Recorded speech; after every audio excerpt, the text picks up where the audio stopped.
why? How is this actually potentially a strength for Anglican dogmatics and searching for a theological tradition? What would be for someone that says that's why I can't be Anglican? I need something like the Book of Concord. I need something like the Westminster Standards.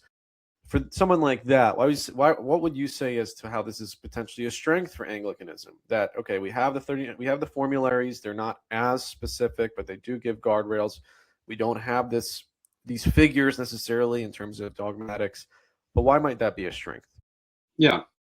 Well, there's a good reason why that's strength. But first, I want to say, if you want some singularity, some singular clarity, some absolute precision, you're not even going to find that anymore in like the Lutheran and Presbyterian churches. Like you're going to have Presbyterians, for example, is sort of a model of Protestant clarity and precision, but you're going to find Federal Vision guys, Synod of Dort guys who hate the Synod of Dort, Bardians, all sorts of different things. Like if that's what you want, I'm just sorry. Like there's no denomination, with the exception of like the tiny, like 14 parish big, obscure, denominations, where you're going to find that.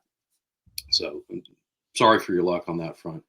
But why that's a strength is because any system of thought, theological, philosophical, or even scientific, the more complex and layered it is, the more resilient it is to attack, the more strong it is in debate. So, whereas the more rigid and systematized the thing is, it might be really tough, but when it falls hard. Let's take, for example, Euclid, right?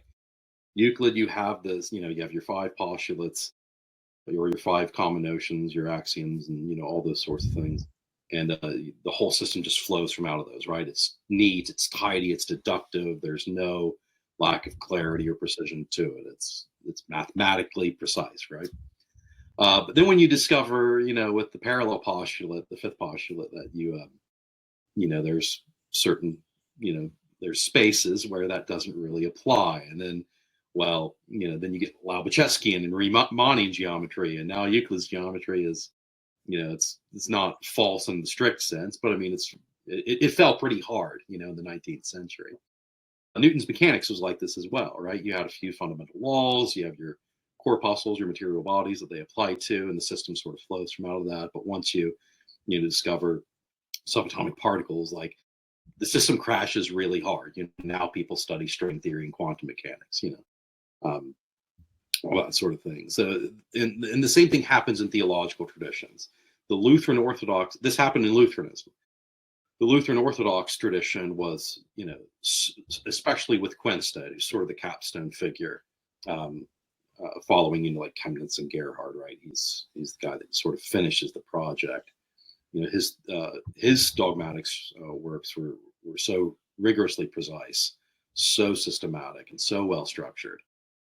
But then, once the pietists come in, emphasizing the affective dimension of faith, and which Quenstedt isn't really equipped to deal with as well, like the Lutheran Orthodox system sort of plummets, right? It falls really hard.